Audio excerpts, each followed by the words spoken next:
ojol datang bawa pasukan.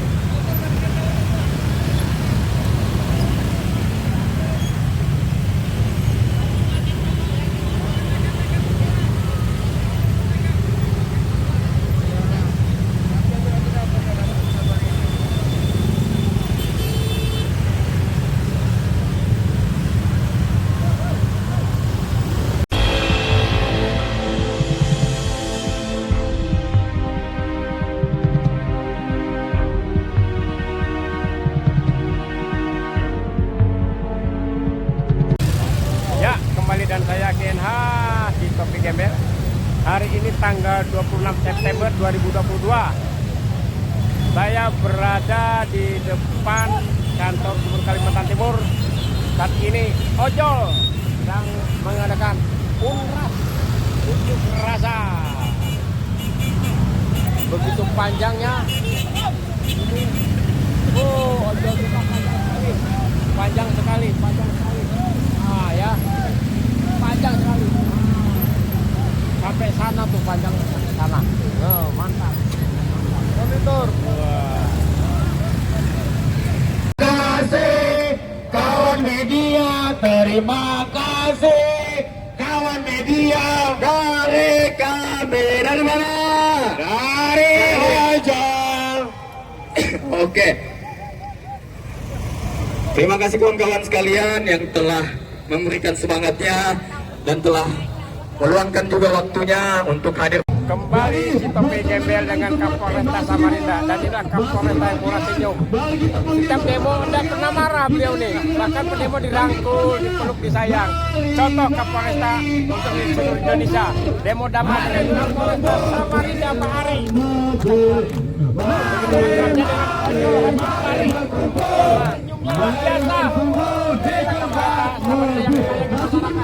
Semangat, demo damai.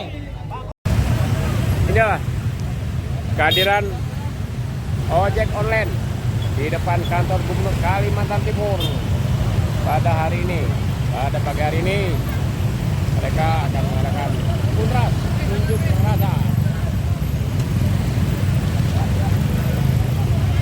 Lihat kawan-kawan kita dari ojek online ini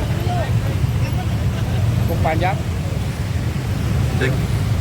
Ya, teman-teman ojol, diparkir motornya yang bagus, yang rapi. Iya. Untuk taman-taman di tengah jalan Rinjak, karena ini juga punya kita masyarakat Samarinda. Nah, iya, cakep. Kembali dengan saya di sini, sahabat saya para relawan. Sembunyi terus. Apalagi nih, taunya di dalam terus. Panas. Tuh. Ada yang hebat. Saya kasih tahu nih, dalam demo hari ini ya. Casper.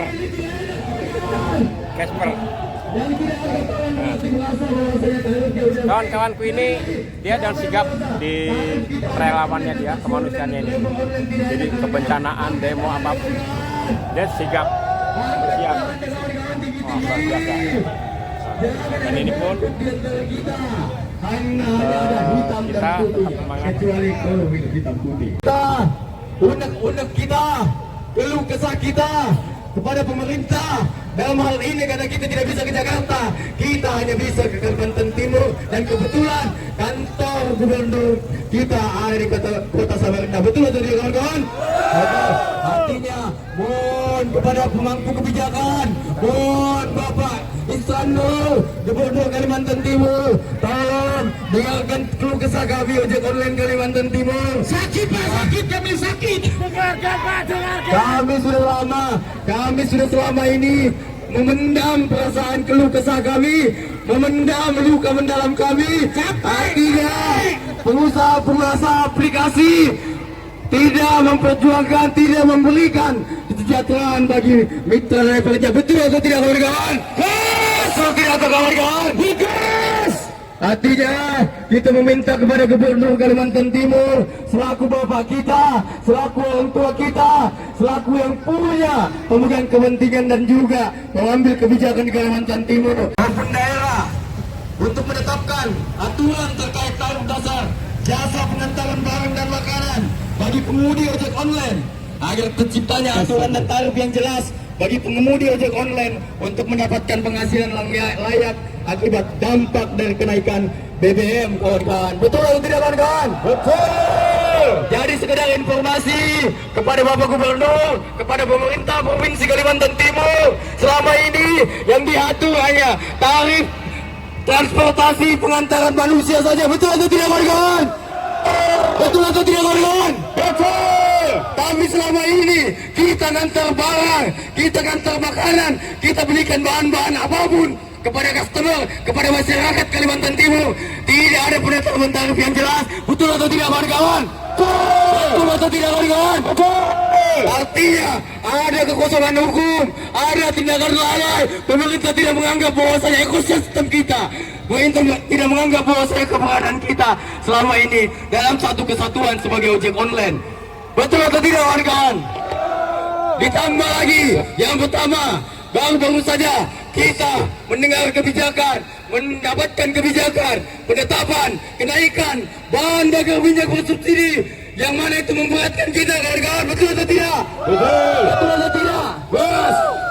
Dan juga teman-teman ojek online Kalimantan Timur, kita sebenarnya dalam hati kecil gak masalah. Gak masalah mau naik ke BBM itu, tapi masalahnya pom bensin itu isinya juga kita susah beli BBM. Betul atau tidak, kawan-kawan? Betul atau tidak, kawan-kawan?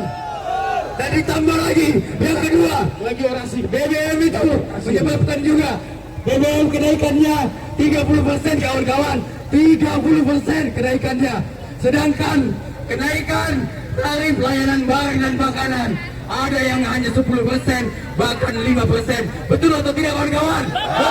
Betul atau tidak, kawan-kawan? Dari mana hitungannya orang-orang yang pintar itu? Dari mana hitungannya yang ambil keputusan itu? Naik 30%, balik ke kita 10%, balik ke kita 5%. Logikanya masuk akal atau tidak, kawan-kawan? Masuk akal atau tidak, kawan-kawan? Artinya yang kita perjuangkan di sini persoalan logika. Jangan sampai kita terlena, jangan sampai aplikator-aplikator ini membuat kita menjadi sapi perah.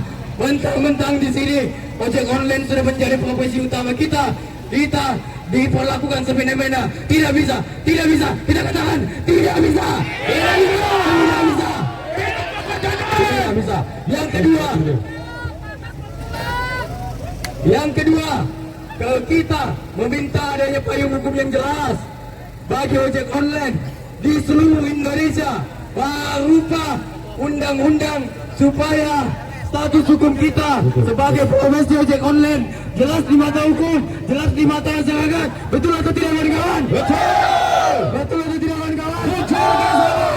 Sekedar informasi, hubungan Republik Ojek Samarinda, TDO dan organisasi perkumpulan itu statusnya berbadan hukum. Kita diakui negara, kita berkumpul di sini diakui negara, kita terdaftar di negara sebagai perkumpulan yang sah mewakili aspirasi rekan-rekan ojek online di Kalimantan Timur.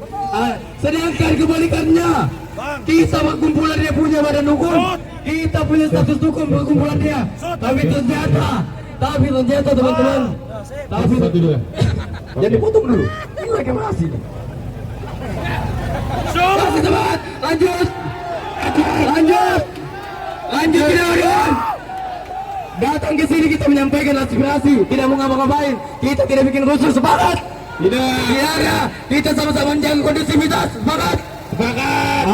Artinya melanjutkan tuduhan kita, meminta payung hukum yang jelas supaya status kita sebagai ojek online diakui oleh negara, diakui oleh pemerintah, diakui oleh masyarakat pada umumnya. Sepakat, kawan-kawan? Sepakat. Jangan sampai profesi kita sebagai ojek online ini di mata hukum seperti anak tiri. Angkot saja itu ada aturan yang jelas, bis aja ada aturan yang jelas, dan di kendaraan-kendaraan umum yang lainnya itu ada aturan jelas. Masa kita transportasi yang tiap hari dari 2016 sampai 2022, 6 tahun, kawan-kawan, kita tidak punya status yang jelas. Kita ini apa sebenarnya? Dibilang ojek online, tarifnya tidak diatur. Betul atau tidak, kawan-kawan? Betul. Betul atau tidak, kawan-kawan? Betul. Dan juga kita ini bukan cuma ngantar orang. Betul atau tidak, kawan-kawan? Antar makanan juga. Itu yang namanya GoFood, itu yang namanya grassroots, yang saya yakin perwakilan juga dan juga bapak-bapak kita yang ada di kantor gubernur, bapak-bapak kita di kepolisian, bapak-bapak kita media, teman-teman rekan-rekan masyarakat, semuanya tiap hari order, betul atau tidak?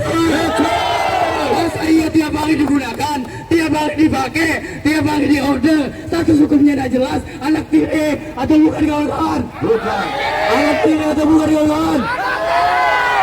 Yang ketiga, kita meminta pemerintah pusat atau daerah memberi sanksi tegas kepada aplikator, bukan hanya di Gojek, bukan hanya di Grab, tapi semua aplikator yang belum menerapkan aturan terbaru dari Kementerian Perhubungan KP nomor 667 tahun 2022. Kita sebenarnya sudah ada aturan, sudah ditekan sama pemerintah, sudah ditetapkan, sudah diputuskan, sudah diedarkan. Bahkan menteri kita tercinta, Menteri Perhubungan, sudah statement di media kalau ojek online potongannya maksimal berapa? Maksimal berapa? 15%. Maksimal berapa? 15%.